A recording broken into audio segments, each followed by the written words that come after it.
Welcome sa episode 15 ng Lahat Pwede. Ang number 1 podcast sa aming hood at soon, number 1 podcast sa hood niya yan. Yes, sir. Pwede lahat. Pakilala tayo. Jap. Sai. Joy. Kuya Ken. Yes, sir. Salamat sa mga nagtatanong sa Angel Link natin. Madami na nagtatanong actually. Sabog na nga yung NGL natin eh. O yun, kung sakali mang hindi namin makiter yung mga tanong nyo or yung mga suggestion nyo na topic, possibly yan sa mga next episode natin, matatalakay. Posibleng hindi. Boy yung NGL natin eh, no? Oo, boy na buhay. Galing Nung kanina yun, nga lang, nung nag-post, siguro mga 5 tayo na agad dapat. Nadagdag agad, no? Salamat sa Kaya inyo, hindi ko agad malatag lahat kasi syempre limited lang din yung time namin. Pero sure yan sa every week. Maraming podcast tayo. Papansin namin yan lang.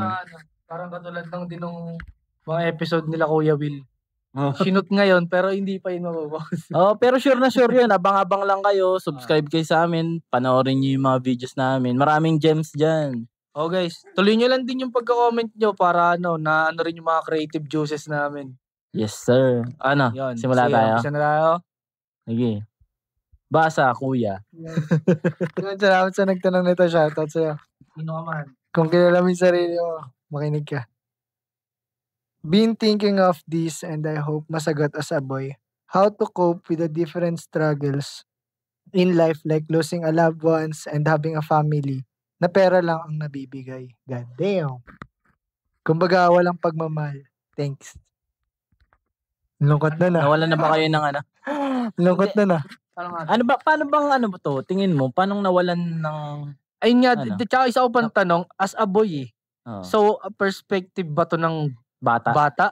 Or as a man? Tingin ko na lang. Since pinapanood nila to at possible may gusto silang makuhang something, as a man na lang.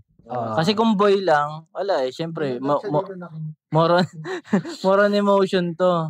Tapos, iklaro na lang natin na losing a loved one. Siguro, mag-stick tayo sa namatayan. Grieving process. Sige. Gawin na ako na.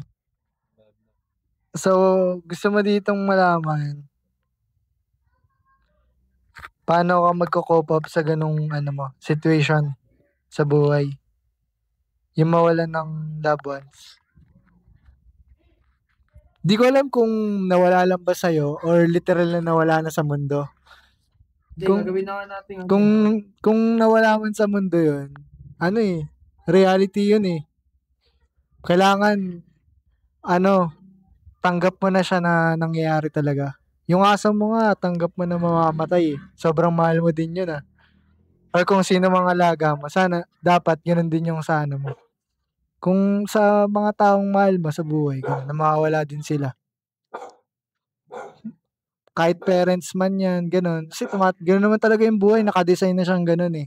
Ang lang dun is, paano mo siya tatanggapin? Mabigat, syempre, masanay tayo na nandyan sila lagi, tas mahal pa natin. Pero dapat tatagan mo lang. Di naman sa ang tawag dito. Dinidiscourage namin yung emotions mo. Pero, as a part naman yan eh. Pero, kung nasa position ka na meron ka ng ginaganapan sa buhay mo, try mong, mag-focus ulit dun sa ginagawa mo. Tas laban ulit. Dito, be a man. Tagasan mo lang yan. Daw tigasan mo para kang burat dapat. dapat dapat maging cold ka lang sa mundong ito. Wala kang papakitang emosyon. Kumbaga pag solo mo na lang, ganun, isama mo na lang siya sa mo, iniisip mo, ganun. Pero huwag ka papaapekto. Tapos pagdating naman dun sa doon na lang muna tayo sa Yan na lang muna. Sige. Ibang ikot na lang. Sige. Okay. Sa akin, dun sa may siya eh. Mahirap siya ngayon eh. Kasi lahat naman ng tao may iba't ibang grieving process eh. 'Di ba? Pero sa akin, kung ko siya, wala pa ako na-experience naman na ganun. Pero kung paano ako mag-a-act doon, syempre siguro mahihirapan ka talaga doon kasi loved ones mo yung nawala sa'yo eh. Siguro i-value mo na lang kung ano yung mga naturo or na-share sa yung knowledge ng tao na yon na mahal mo sa buhay, and kung ano yung mga natutunan mo sa kanya is i-apply mo siya. Parang kumbaga yun yung magiging yun yung magiging way mo para ano bang tawag? Ano bang term doon? Parang i-acknowledge ba? Parang ganoon. Ayun. Para mas natitreasure mo yung mga tinuro niya sa'yo, and at the same time, parang nare-relieve mo na rin na parang buhay siya, ganun, sa buhay mo. Ayun lang sa akin. Sa akin, kung kasaman, dapat tanggap mo tanggap mo pa lang una na may mawawala talaga sa buhay mo eh. Kumbaga, lahat tayo mawawala. Kahit ikaw na parang nako-concern ka masyado kasi nawalan ka ng mahal sa buhay. Isipin mo, ikaw mismo mawawala ka rin. Dapat niyang ka ba nila? Hindi nga natin alam kung may paki sila sa'yo pag nawala ka eh, diba? Pero as a man, tanggap mo na yun, in reality na lahat mawawala eh, kahit ikaw. Kung gusto mo ma-practice yan, ang pinaka-best way dyan, mag-alaga ka ng hayop. Mapapamahal ka talaga. Sabihin natin pusa or aso. Kasi sobrang liit ng nila eh. Lifespan. Tapos syempre, mag-invest ka doon, alagaan mo yun, papalakin mo na yun. Ma-attach ka emotionally. Tapos, the time na nawala yun, doon na mag-kick in sa'yo na syempre, malulungkot ka. Yun yung reality. Kaya nga may mga ganong part ng buhay natin kasi hinahanda ka niya na talaga sa mas bigger possibility, which is reality na talaga, hindi lang possibility. Kumbaga nandiyan na yan, mawawala tayo lahat. Keep it real. Katulad niyan, yung mga family members natin na mas matanda, tanggap mo na mawawala talaga sila kasi nga una mas matanda na sila eh. Oh. So pero iba pa rin ang tama kapag yung biglang nawala. Oo naman. Pero as a man, dapat lahat ng possibilities, dapat lahat as a logical. Dapat maging logical ka mag-isip, maging rational ka. Kasi ito reality, wala naman pa kasi yung mundo sa yung emosyon mo eh. Hindi naman luluhod yung mundo sa iyo dahil lang umiiyak ka. Di papabor sa yan. Tsaka totoo din na parang yung existence mo dito sa mundo, parang isang grain ka lang ng buhangin. Tama.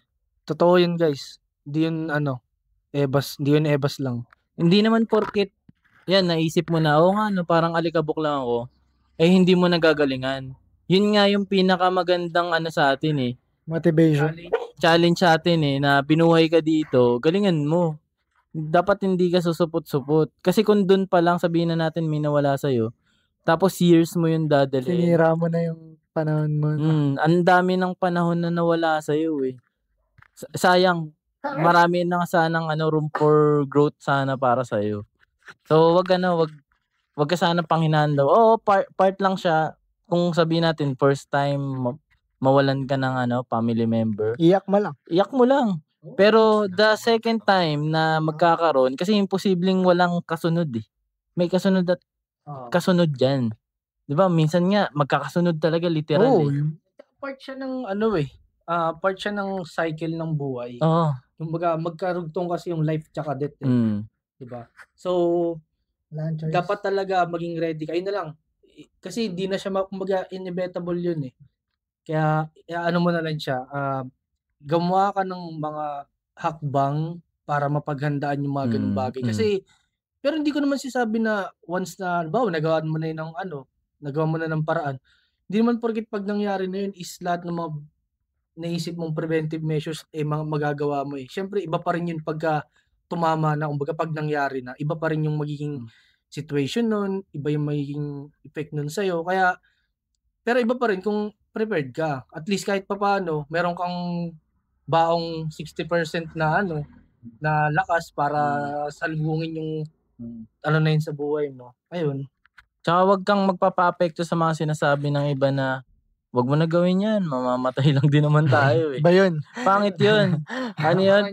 Parang pinili mo na lang maging nobody sa mundo eh. Oo, mamamatay tayo lahat. Pero as much as possible, mag-ano ka dito, mag-print ka ng legacy mo kahit sabihin mo sa street nyo lang. Parang ka nun, hindi ka bida sa kwento mo. Oo, maging bida ka. Lilipish ka lang sa bikini bottom, gano'n. Hindi naman kailangan sikat na sikat ka. Kung maabot ka dun, edi good. Sobrang buti nun para sa'yo. Pero at least man lang, meron kang nagawa para, siguro hanapin mo yung purpose mo kung paano ka makaka-reach sa ibang tao pa. Kasi ganun ang purpose para sa akin eh.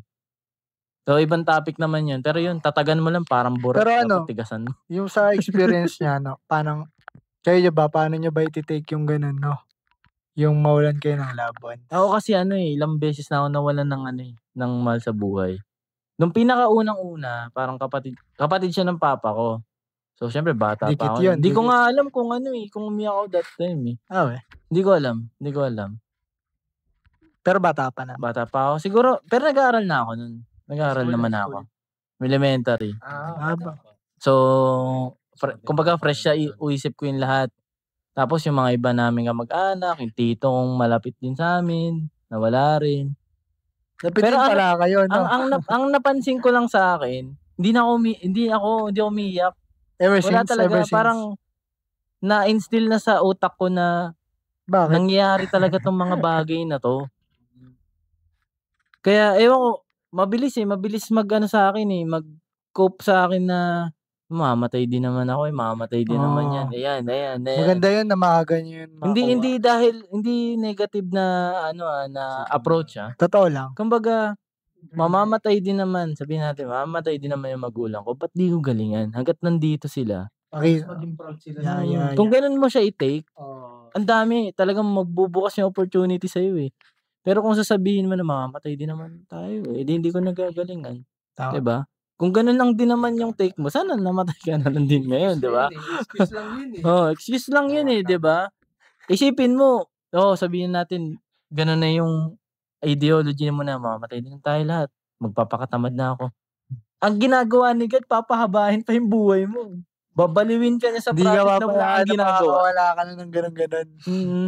Kaya hanggat nandito ka, sagarin mo na. Kung man ka, kung lalaki ang nagtanong sa atin, sagarin mo, pre. Walang puwang sa mundo yung mga nobody. Marami ka pang matututunan, hindi lang dito sa topic na to. Yun. Ikaw ba, Sek? Anayos ka pa.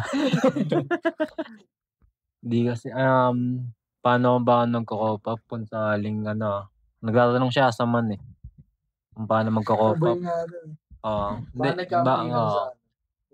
Kung paano ako magko-cope up kung sakaling mamatayan man ako ng minamahal ko sa buhay. Sa akin kasi iniisip ko lagi lahat tayo mamamatay Lahat kasi yun naisip ko na bago pa ako malungkot. Inunahan ko na yung lungkot ko Mas gusto ko pa nga mauna na ako bago sila para di na malungkot. Mga random 3 AM thoughts, ganun. papalungkotin mo yung sarili ko. Ganun ako. Parang iniisip ko, pag nawala sila, paano ako? Paano kung ako yung mawala? Paano sila? Ganun din naman yung, parang lang naman yun, baliktaran lang naman. Pero maganda yun maganda yung take dun isa na paano sila pag namatay ako. Paano rin ako pag namatay.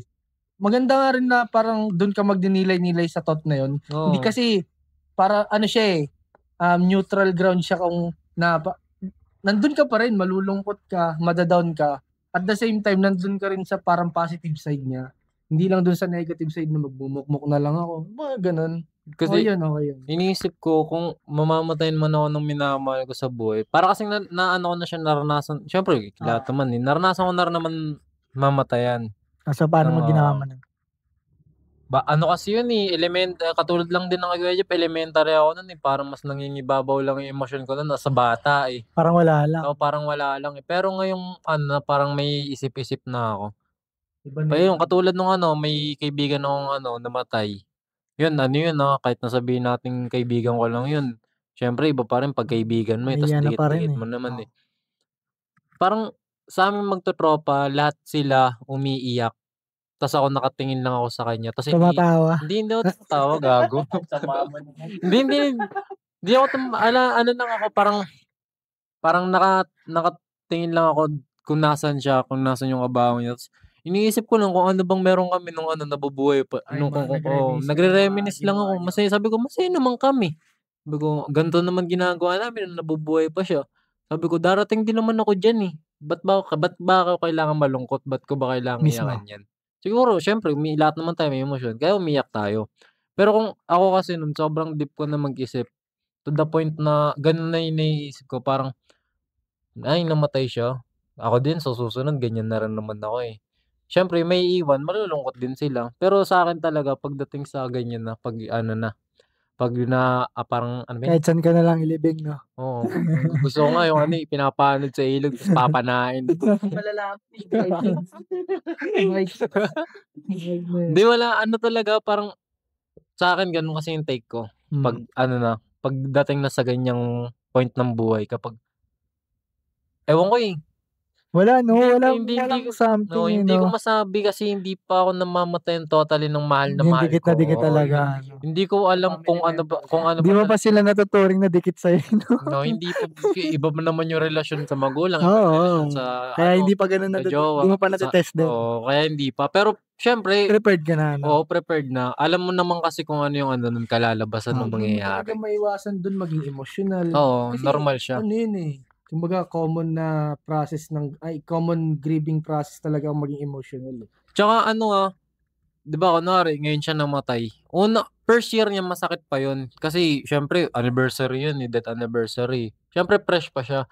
Pero as time passes by, parang sabihin na nating 2 years, 3 years, 4 years hanggang and so on, parang ano na lang siya, eh, magkukwentuhan na lang kunwari may celebration ka kasi minsan may gano'n, eh, 'di ba mga kada pamilya, may celebration sila.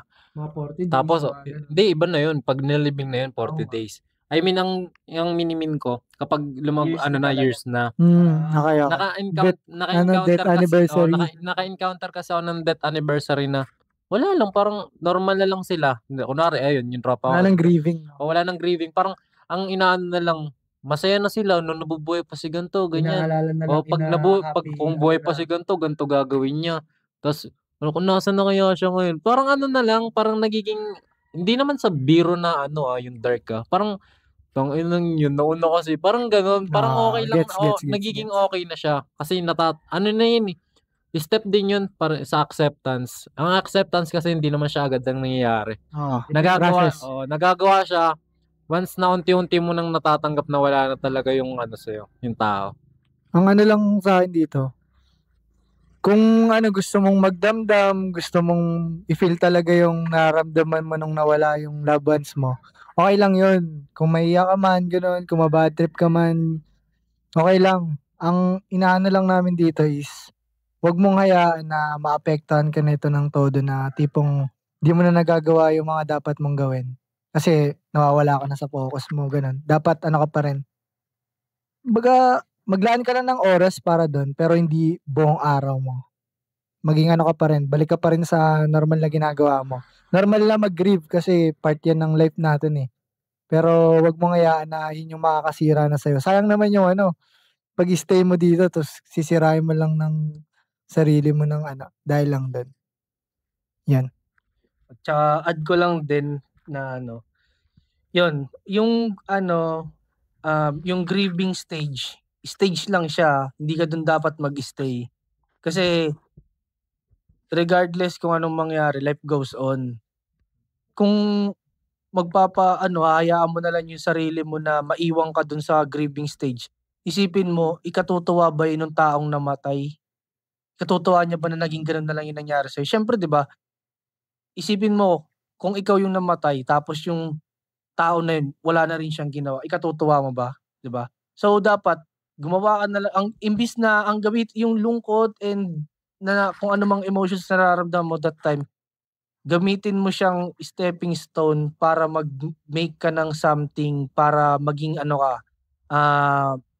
makagawa ka ng something na ikaka-proud nung taong mahal mo na nawala sa'yo. Kasi parang dun siya magiging ano, eh, yung death niya hindi lang magiging nonsense, magkakaroon ng meaning yung death niya. In a way na ano, na kaya mong gawin. Kung valuable sa'yo yung tao na yun, bago siya mamatay, bago siya mawala. Kung sumasagad ka na sa buhay that time, tuloy mo lang kahit wala na siya. Kasi kung nandyan pa siya at proud pa siya sa'yo, what more kung wala na siya, mas proud siya sa'yo. Oo. 'Di ba? Kaya ano, dapat hindi nagma-matter yung pagkawala niya sa buhay para lang totoo tumigil ka. lang. Totoo lang. Tsaka diyan ka titibay yung mga ganyang senaryo ng buhay. Matatanggap mo yan kasi reality yan eh. Bago kasi mag-step up, papunta ka sa mga methods para mag-self-development, kailangan tanggapin mo muna yung realidad. Kasi, pwede ka namang pwede ka namang mag-step up agad sa mga self-development methods, pero kapag sinampal ka ng mga ganyang realidad, medyo mag-i-slow down ka eh. Kasi ang magiging tanong na dun sa'yo, handa ka ba dito sa ganito? Kasi ready ka sa lahat eh. Ito batuhan kita ng ganitong problema.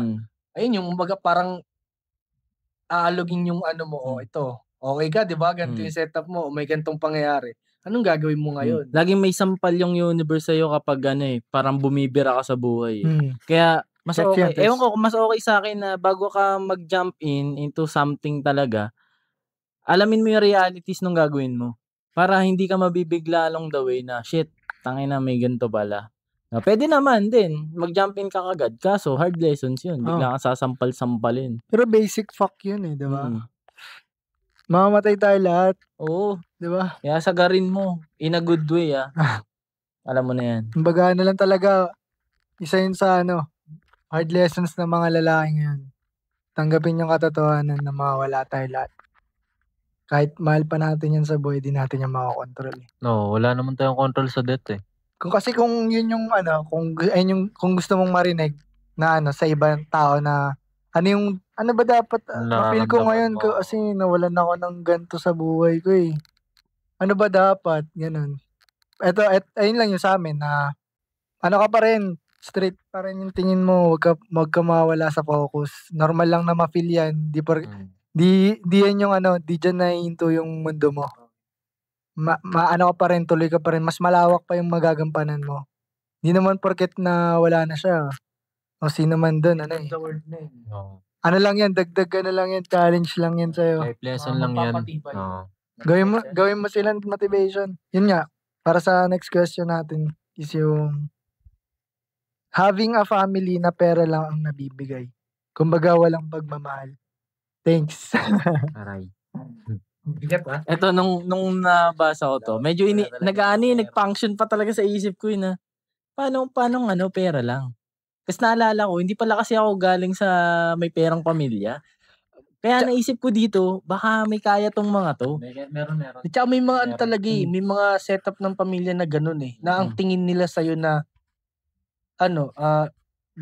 yun lang, kung ano yung napoprovide mo, yun lang tingin nila sa'yo. Wala, parang money machine ka. Ang isipin mo rin dyan, kung anong ginagawa ng parents mo, baka kasi sobrang busy sila para mag-provide sa'yo, at ang nakikita mo na lang is yung perang binibigay sa'yo. Pero tandaan mo rin na, kaya nga sila nagsisikap para may ma-provide sa'yo Kung ang hinihiling mo is emotional thing, kailangan nila i-stop yung mga yun. Diba? So, kailangan nila isang tabi yung mga, sabihin natin, business na ginagawa nila, yung mga business deals nila, para lang punan yung emotional, cup mo, diba? Doon mo, pag magiging man ka na, or as a man ka na, maiintindihan mo na kung bakit busy mga magulang diba? Na parang, wala silang pake sa amin. Oo. Maano mo yan, maiintindihan mo yan, along the way. Lalo na yan, talamak yan sa mga may kayang pamilya. Kasi ako, hindi ako galing dun Kaya ang daming time sa akin. Pero, naiintindihan ko na ngayon kasi, yun lang yung kaya nilang i-provide Diba? Kaya nga ako nagbabawi Yes, sir. Diba? Kaya ikaw, maiintindihan mo yan along the way kung bakit sila ganyan. Patitibayin ka niyan. Ang downside niyan, nakikita ako kapag pag wala silang nakitang gantong sagot, nagtatanim sila ng sama ng loob sa mga magulang nila. Na which is, ginagawa lang din naman ng magulang nila yung part nila na mag-provide para sa'yo. Kung pera lang ang binibigay nila sa'yo, tool yan para magtuklas ka sa mundo. Hindi yan yung parang suhol para manahimik ka. Hindi yun ito pera, bili mo lahat ng gusto mo, ito luho. Nasa sayo kung paano mo siya gagastusin Kaya kung kunwari, yan nga sinasabi mo na pera lang binibigay, gawin mo yung tool para maka-discover ka pa ng ibang bagay. Kasi hindi lahat ganyan. Hindi lahat kasi, lalo na sa amin dito kami lahat dito. Di naman kami di kami lumaki sa Hindi kami laki sa layaw, hindi kami laki sa mayamang pamilya o may kayang pamilya. From kami sa palo. Yun. Laki kami sa hampas, no? Pero laki kami sa laki kami sa attention. Yun naman yung meron sa amin. Kasi naiintindihan namin na maraming time yung magulang namin sa amin. Kasi yun nga eh. Traditional way lang. Wala namang side hustle silang ginagawa dati. 'Di ba? Wala namang business. Parang tradition lang talaga. So kung ano yung values na binigay nila sa amin ngayon, yun lang din naman yung baon namin. As time goes by, naiintindihan namin kung bakit yun lang yung opportunity na meron sila dati. Naiintindihan namin yun. So, ganun din sana yung approach mo na maintindihan mo sila pagdating ng time na naiintindihan mo na sana lahat. Huwag kang magtatanim ng galit sa kanila. Diyan nagsisimula yung napapack up na yung, yung tao eh. Kasi di nila naiintindihan na, bakit si nanay tsaka tatay hindi nagbibigay ng attention sa akin. Meron ako dyan, lately ko lang siya narinig. Kapag titingnan mo yung yung ginagawa ng ibang tao, tingnan mo yung intention nila, wag yung action. Tapos kapag titingnan mo naman yung sarili mo, tingnan mo yung action mo, wag yung intention mo. Kung iisipin niya talaga siya ng maigi, sobrang ganda niyang ma-apply. Kasi yung tao madalas nami-misinterpret sila sa action na pinapakita nila. Na hindi na titingnan ng tao yung intention.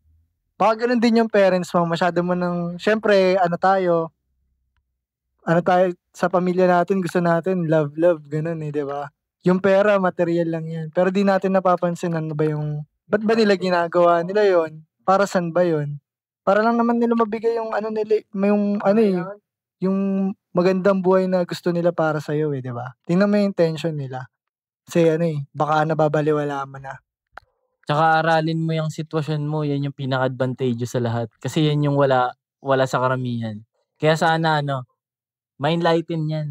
Kasi kapag yan ginamit mo sa tama, malayo matupuntahan mo.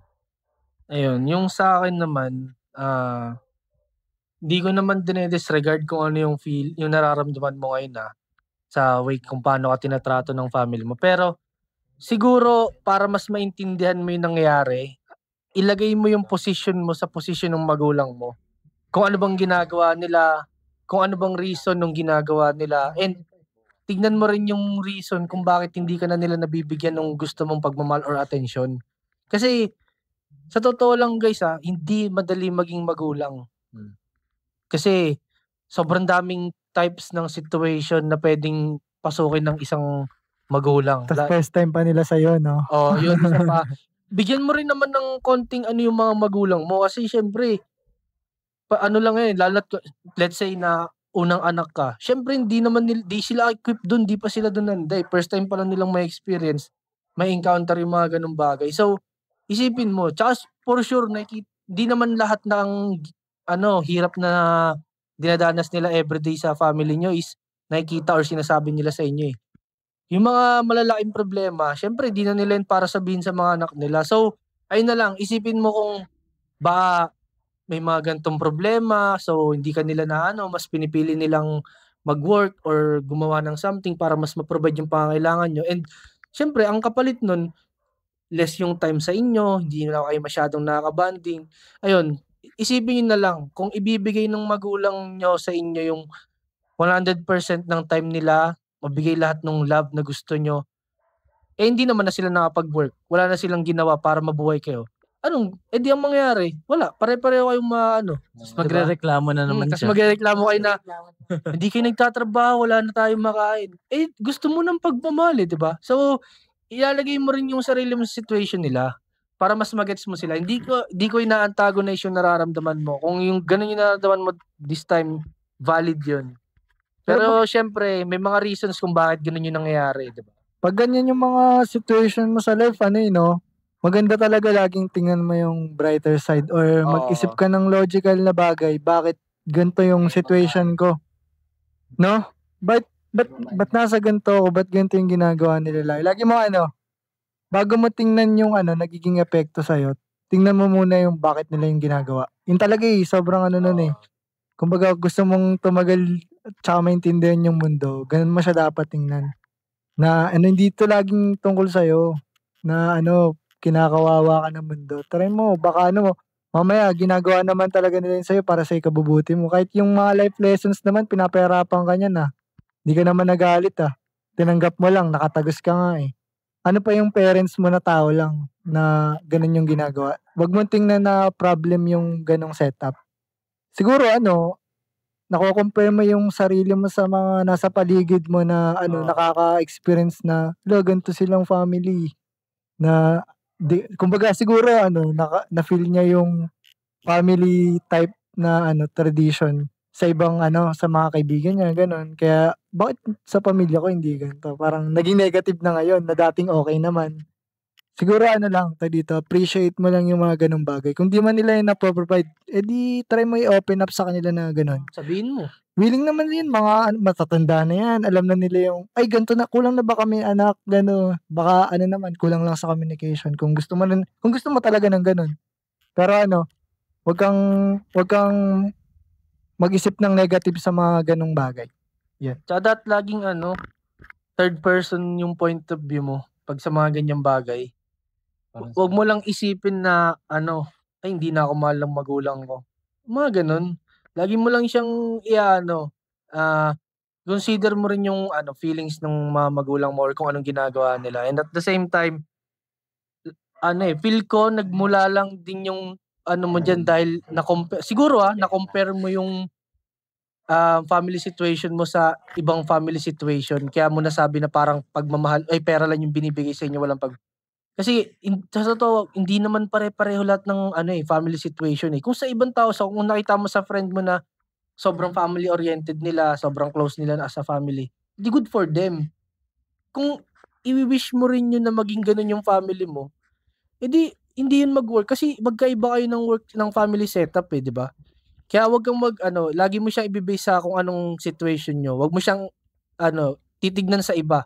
Kasi once tinignan mo yung iba, may inggit ka talaga. Kaya questionin mo na bakit hindi ganito yung ginagawa sa amin. Hindi naman kasi kayo magkapareho ng sitwasyon. Baka mamaya, yung family na yun is hindi na nila kailangan mag-work 'di ba? Kaya sama-sama lang sila lagi. Kaya marami silang time para ng family. Ayun. Tsaka yung tao normal na maka-feel ng di makontento Sipin mo, may mga tao na nag-wish ng situation mo. Tapos ikaw din mismo sa situation mo ngayon, may wini-wish ka na sana nandun ka. So kung iisipin mo yon, wala talagang perfect na nasaan doon na lahat, no? Alay mo sa other universe, baliktad pala yung nangyayari sa buhay mo. Full of love, no? Pero walang pera. 'Di ba? Try mo laging i-appreciate lang kung nasan yung meron ka sa buhay mo ngayon. Kasi laging yan. Isipin mo na lang, paano yung iba? Paano kung baliktad naman sa kanila? Yun na lang, parang tingnan mo na lang yung ganong perspective sa life para hindi ka masyadong ma-down sa situation mo. Parang ganun lang. Be grateful palagi. Huwag tayong mag-question ng mag-question. Kumbaga, kung ano yung nasa harap natin, tanggapin. Gawa tayo ng ibang way para makatagos sa ganong bagay. Yun nga, communication. Try mo may pag-usap sa mama mo. Chat mo na ngayon. Ma, pa, I want love. Galaw-galaw dyan. Gabata, ikaw. Elay. Ano ba masasabi kung wala naman kasi kaming pera? Yun nga, nasa hard wala mode. na kaming pera, wala pa akong pamilya. Paano ko sagutin yan? Hindi, lang naman, in my own perspective lang naman na sana. Sinasaktan mo yung trota ko, doy. Hindi, okay lang yan. Nung nakarang episode ka pa. Hindi, in my own perspective lang naman. Dan, kung ano yung masasabi ko dyan sa tanong mo, na kung yung family mo, binibigyan ka ng pera, tas wala namang pagmamahal. Ito iisipin mo, hindi ka naman bibigyan ng pera niyan kung wala siyang pakialam sa'yo. Yes, sir. Tapos, ano ba yung pakialam na yun? Mapupunta yun sa pagmamahal Di ba? Di ka nila bibigyan yan kung wala silang pagmamahal. Iba lang yung love language ng parents mo. Yun lang ang love language. Doon, yes, sir. Hindi, lang yan. Yun, yung katulad ng sinabi na itong tatlo. Di ba? Kasi ako Tatlo. Tatlong kupal. Hindi kasi ako family oriented eh. Nabubuhay ako sa mundo ng parang feeling ko ako lang mag-isa. Na kung nandyan man sila, okay. Kung may bigay Pero sila, may okay. values ka na kaya mong mag-appreciate. Oo naman. Mas Kahit nakikita na niya, maikli, kahit na maliit. Tignan mo, hindi ko naman isisingit or hindi ko naman i-disregard yung nararamdaman mo. I-share ko na lang din. Kasi broken family ako. Tas yung tatay ko, wala naman siyang tinutulong sa akin. I mean, hindi niya ako nabibigyan ng ganyan, ng pera. Pero ramdam ko na mahal niya ako. Kasi nga wala kami pera. Tas yung sa mama ko naman, siya naman yung nagbibigay sa akin ng pera tas ng pagmamahal. Pero hiwalay kami. So, kaya ngayon, eto ako, parang wala na akong bilang lalaki, mas gusto ko na kasama yung mama ko, 'di ba? Siyempre, mas gusto ko yung attention niya na hindi niya nabibigay sa akin. Na parang 'pag nagbigay siya ng pera sa akin, Ayun yung attention. yun na yung attention, okay na agad. Ngayon, para sa akin, kung ayun lang yung kayang ibigay ng mama ko, siyempre mahal pa rin naman ako nun kasi anak niya ako eh. Nagbigay nga ng pera eh. Nagbigay nga ng pera eh. Pero nga kasi, inisip ko rin naman, paano naman gusto ko yung pag-aaruga mo bilang magulang, bilang Paano nga nanay naman ko. yan? Paano yun, di ba? So, inintindi ko na lang siya na, ay walay, kasi ganito talaga nangyari sa buhay ko eh. Parang, sige, pag nakita tayo, masaya tayong dalawa, wala tayong iisipin na problema. Parang normal na pa rin na, ano man tawag dito? Na mag-ina. 'Di ba? Ako nga, may hinahanap din ako sa sarili ko eh. Tas pinipili ko na lang intindihin kasi gano'n talaga yung nangyari sa mundo kasi hindi mo naman mapipilit kung ano yung gusto mo. Kung ano yung nabibigay sa'yo, yun nga yung i-appreciate mo. Kung ano na yung nandyan. Pero kung babae ka, ang hirap kasi nun kasi nga mas umaano yung emosyon mo eh. Pero kung lalaki ka kasi, ang dali mo lang talaga siya maiintindihan eh. Dapat. Oo. Dapat. Dapat intindihin mo talaga siya. Pero nga kasi bilang individual or person, pareho lang naman tayo may emosyon. Nafe-feel din naman natin. Ganun din naman. Ayun nga, yung shinare ko. Parang appreciate mo na lang. Hindi naman na lang. Appreciate mo kung ano yung binibigay sa'yo. Kasi, ayun nga, paano kung wala silang ibigay sa'yo, di ba? Tapos mahirap kayo. Tama. Tapos wala pa siyang, sabihin na natin wala rin silang attention sa'yo. May ibang pamilya na yung nanay tatay nila, drug addict. Di ayun, malala yun. Mahirap na sila tapos wala pang nakukuhang attention yung anak nila. O yung anak, anong nangyayari? 'Di ba nagiging fucked up? Ikaw, kung may ganun nangyayari sa buhay mo, ikaw naman bahala doon kung paano mo siya ida-drive. Tingnan mo ng maayos yung mga nangyayari sa'yo sa buhay. Oo. Ayan, Sai. Okay na? Okay na. So, ayun. Ang point is, regardless kung lalaki or babae ka, dapat, ang point is, matuto kang i-appreciate yung mga bagay na meron ka and tignan mo yung mga bagay or sitwasyon na meron ka in different perspective para mas maintindihan mo kung ano bang nangyayari. And para yun, mas makita mo na hindi lang pala ganito yun. Hindi lang pala one-sided yung mga nangyayari. Tsaka dito sa lahat pwede. As much as possible, binibigyan ka namin ng option na the best para sa'yo para hindi ka maligaw. Kasi yung kung talagang nararanasan niya tong situation na to. Pero para sa akin, para siyang crucial eh. Kasi isipin mo, sa mga ganitong sitwasyon, dalawa lang kasi yung choices mo. Either pipiliin mo yung lower self mo or higher self mo. Paano kung pinili mo yung lower self mo? Ano yun? Lagi kang magagalit, lagi kang naiinggit, lagi mong ikukumpara yung mga parents mo sa iba. Isipin mo yan in a long run, ano ka na ngayon? 'Di ba? Pero kung lagi mong pipiliin yung higher self mo, mas nakaka-appreciate ka, nasa brighter side ka, mas maganda yung mapupuntahan mo. Kasi ito yung stage niya na kailangan niyang mamili at kailangan niyang umintindi base sa kung ano talaga yung gusto niya. So kung maligaw man to, malaki ang factor niya in a long run. So ngayon pa lang dapat isipin mo na dapat mas okay pala talaga yung brighter side. Kasi brighter side na nga eh. Wala namang brighter side na mali eh. 'Di ba? Ang tanga mo naman na, pinili ko yung brighter side kaya na kaya naging ganito ako, naging gago-gago. Hindi. Kaya nga brighter side eh. Ang dali na nga, dalawa lang pipilian mo eh. 'Di ba? So lagi mo pipiliin 'yun. Kasi after nito, kung hindi mo 'to mapanood tapos napili mo yung darker side, di rin namin alam kung ano mararamdaman namin sa iyo kasi feeling namin naging involved kami sa iyo. 'Di ba? Kaya nga kami nandito eh. Kaya sana i-take mo tong advice na to as parang major parang major option. No? Kasi baka nandun siya sa era na baka. Dito muna ako. Kasi marami tayong na-encounter sa buhay natin na meron tayong naging na-meet na dating kaibigan na meron siya laging galit sa magulang. Meron tayong marami. Meron siya laging galit sa magulang tapos siya yung laging yung parang pakawala. Maybe ako. 'Di ba? Tapos yung pagiging pakawala, napaka bad trait nun bilang tao, wala kang control sa sarili mo, sa emotion mo, sa actions mo. Nagiging pamigay ka eh. Lalo na kung babae ka, sobrang hirap. Hindi kami madadamage. Totoo yan. Sobrang laking damage nun na matatama mo sa buhay. Oo. Kung lalaki ka naman, wala lang. Siyempre, hindi, sa mundo. Harsh ang mundo sa lalaki. So, kung pinili mo yung darker side, para sa amin, mukha kang tatanga-tanga. Mag-end up ka as wala. Di ba? Nobody ka lang. Di ba? Kung babae ka, madadamage ka. Pag lalaki ka, pakapakang ka lang. Di ba? So, piliin mo lagi yung higher self mo. Yun. Ano pa ba? May message pa kayo sa kanya? Hindi ako muna. Hindi naman to advice or something. Parang, i-connect ko na lang siya kung ano man nangyayari sa buhay ko bilang hindi family-oriented na tao.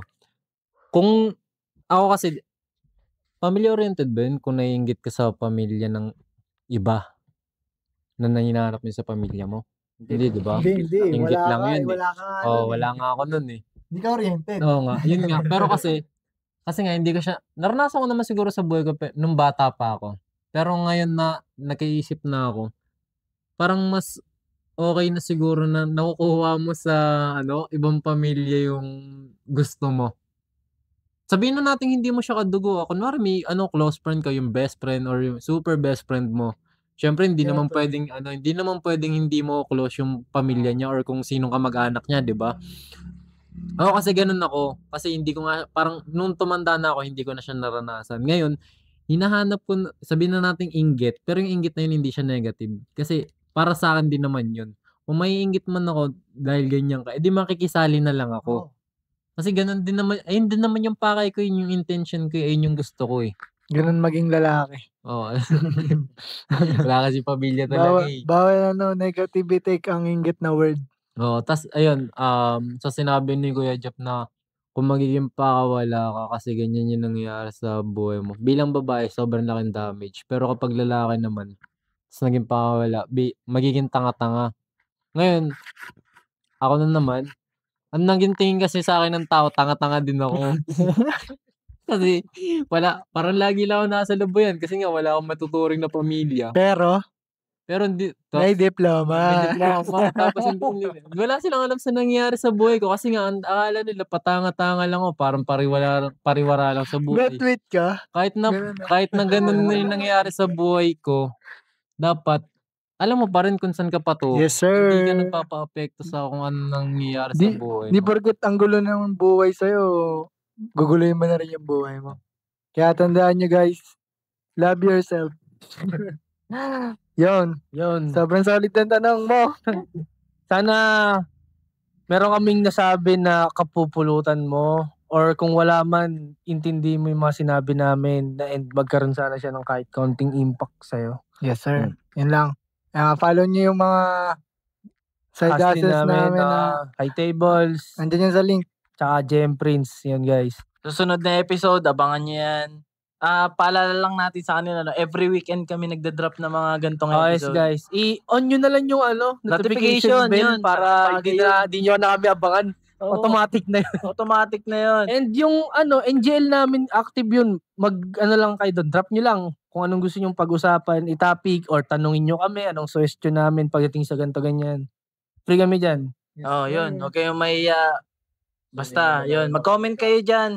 May mga nagko-comment naman na sa mga videos natin. Nagre-react sila na Mga ganito, ganyan, mga relatable shits. Salamat sa inyo. Sana lumaki pa sana magkaroon tayo ng community Sim. na ganito, rational thinking para di tayo ligaw sa mundo. Tas meet and greet. Sa podcast, no? Sa Pwede. Inares, no? Sa labas ng Inares, magwala tayo doon. Yan. Ayun. So, yun lang. Peace out. Lahat pwede. Subscribe kayo, guys.